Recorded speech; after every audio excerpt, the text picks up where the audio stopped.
तब तक अपने काम पर काम करते रहना चाहिए हमें, जब तक कि हम सफल नहीं हो जाते हैं। Hello friends, my self Shalini from Bangalore. और आज मैं एंड्रयू कार्नेगी के बारे में बताने जा रही हूँ। जब मैं उनकी स्टोरी पढ़ रही थी तो नाम तो मैं बहुत दिन से सुन रही हूँ, क्योंकि बुक्स वगैरह पढ़ते रहते हैं, बट बहुत ही अमेजिंग स्टोरी है। और थोड़े से में कहना बड़ा मुश्किल है, बट थोड़ा बहुत तो मैं बता रही हूँ। इनका जो बर्थ हुआ था वो 1835 में स्कॉटलैंड में हुआ था। इनके पिताजी जो थे वो हैंडलूम में बिनाई का काम करते थे, और माँ जो थी वो सिलाई का काम करती थी।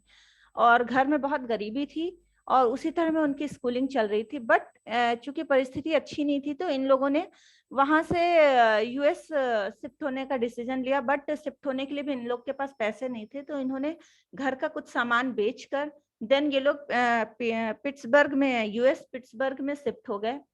ये एंड्रयू कार्नेगी बचपन से ही पढ़ने के बहुत शौकीन थे, और जहां पर ये रहते थे तो उनके घर के ही पास एक बिजनेसमैन रहते थे। तो वो क्या करते थे, वो बच्चों के लिए लाइब्रेरी चलाते थे, बुक्स की फ्री बुक्स कोई भी पढ़ सकता था।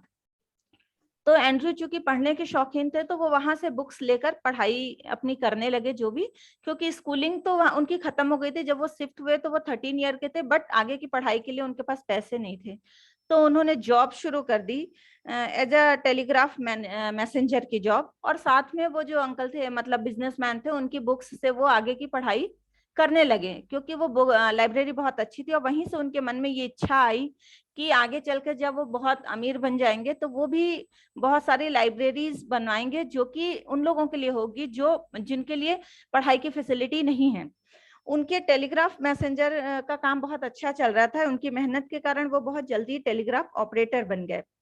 पेंसिल्वेनिया रेल रोड के जो सुपरिटेंडेंट थे, वो उनके काम को देख के बहुत ही प्रभावित हुए, और उन्होंने उनको, जिनका नाम थॉमस कार्ड था, उन्होंने उन्हें तुरंत ही अपना प्राइवेट सेक्रेटरी बना लिया और पर्सनल टेलीग्राफर भी बना लिया। 1859 में वो एंड्रयू कार्नेगी जो है वो रेल रोड सुपरिटेंडेंट बन गए। और वहां पर उनकी उस जॉब में उनकी सैलरी बहुत हाई हो गई। जो भी सैलरी हाई हुई, तो वहां से उनको सेविंग की आदत पड़ गई। और सेविंग की आदत करते करते यही यही पॉइंट था जहां से उनका ये टर्निंग पॉइंट बना। वो धीरे धीरे इन्वेस्ट करने लगे, चूंकि वो रेल रोड कंपनी के बारे में बहुत कुछ जान गए थे। ये उसी कंपनी में इन्वेस्ट करने लगे। इन्वेस्ट करते करते जब उनको बहुत आइडियाज लग गए, तो वो बाहर की कंपनीज में भी इन्वेस्ट करने लगे। जब उनकी जो वहां से इनकम जो होती है वो ज्यादा हो गई, उनकी सैलरी से ज्यादा, तो फिर उन्होंने जॉब छोड़ने का डिसीजन ले लिया, क्योंकि उनका मुनाफा उनकी सैलरी से बहुत ज्यादा था। और फिर धीरे धीरे उन्होंने अपने बिजनेस की तरफ फोकस किया, और वो कीस्टन ब्रिज कंपनी में को मैनेज करने लगे। वो मैनेज करने के दौरान उन्होंने एक बहुत ही रिस्की डिसीजन लिया। उन्होंने एक ब्रिज बनाने का डिसीजन लिया जो मिसिसिपी रिवर के ऊपर था। वो वर्ल्ड का पहला स्टील का ब्रिज था। और रिस्की इसलिए था कि उस वक्त 4 ब्रिजेस में से एक ब्रिज जो है वो फेल कर जाता था। तो जब इन्होंने स्टील का ब्रिज बनाया, तो लोग उससे जाने आने के लिए रेडी ही नहीं थे। उनको लगता था कि ये गिर जाएगा। तो उस समय ऐसी मान्यता थी कि अगर कोई हाथी ब्रिज से चला जा रहा है, तो वो पहले चेक कर लेता था कि अगर रास्ता सही है तो ही हाथी आगे जाता था।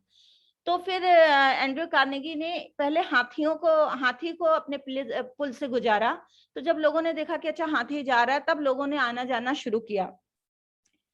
इन्होंने अपने वो एज ए इन्वेस्टर आगे बढ़े, और स्टील कंपनीज, बहुत सारी स्टील कंपनीज उन्होंने यूएस में खोली। और उन्होंने अपने खुद को एक लेटर लिखा था, जिसमें लिखा था कि वो 35 ईयर तक में खुद को रिटायर कर देंगे, और फिर अपना जो समय है वो चैरिटी वगैरह में बिताएंगे।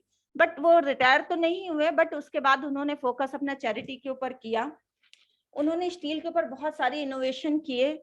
और मजेदार बात यह है कि जब उन्होंने स्टील बनाने का काम करते थे, तो स्टील बनाने में क्या क्या चीजें होती हैं, बहुत सारा रॉ मटेरियल होता है, उसमें माइनिंग का भी जरूरत होता है, उसमें ट्रांसपोर्ट का भी जरूरत होता है। मतलब आप ये समझ लो कि जो रॉ मटेरियल है और जो ट्रांसपोर्ट है, उसके बीच में जितनी भी कंपनीज के काम आते हैं, तो उन सब को उन्होंने लाइन से खरीद लिया था, ताकि वो हर एक चीज पर अपनी पकड़ बना के रखें।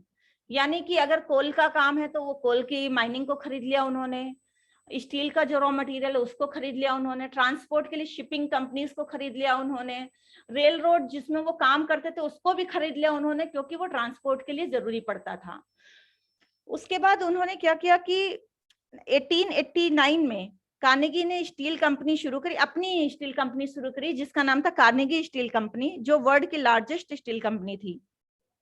1901 में उन्होंने जेपी मॉर्गन को इस कंपनी को $480 में बेच दिया, और उसके बाद उन्होंने अपने को फोकस किया चैरिटी वगैरह के कामों में।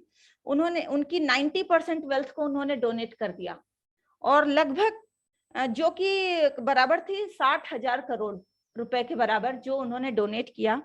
और उन्होंने 2900 से ज्यादा लाइब्रेरीज बनवाई यूएस में। उसके साथ साथ उन्होंने Carnegie institute of science, Carnegie university, Carnegie foundation, Carnegie UK trust, Carnegie institute of Washington, ये सब चीजें भी उन्हीं के नाम पर चल रही थी। जब ये एंड्रयू कार्नेगी काम कर रहे थे तो उनकी कंपनी में एक बंदा काम करता था जिनका नाम था नेपोलियन हिल। तो एक दिन उन्होंने उसको बुलाया, और वो बंदा ऐसा था कि वो उनके सारे काम एज इट इज करता था और टाइमली कर देता था। तो उन्होंने उसको बुलाया और बोला कि ये लिस्ट मैं दे रहा हूँ, जो वर्ल्ड के सबसे सक्सेसफुल लोग हैं उनकी लिस्ट है, और ये कुछ क्वेश्चंस हैं, वो तुम्हें उनसे पूछने हैं जाके, उनके आंसर, और कुछ क्वेश्चंस अगर तुम जोड़ सकते हो तो तुम भी जोड़ लो अपनी तरफ से उनसे पूछने के लिए, बट ये काम करने के लिए तुम्हें 20 ईयर लगेंगे।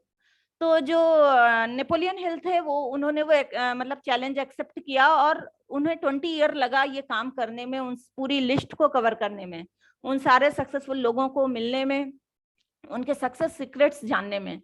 और आफ्टर 20 ईयर उन्होंने एक बुक छपवाई जिसका नाम था थिंक एंड ग्रो रिच।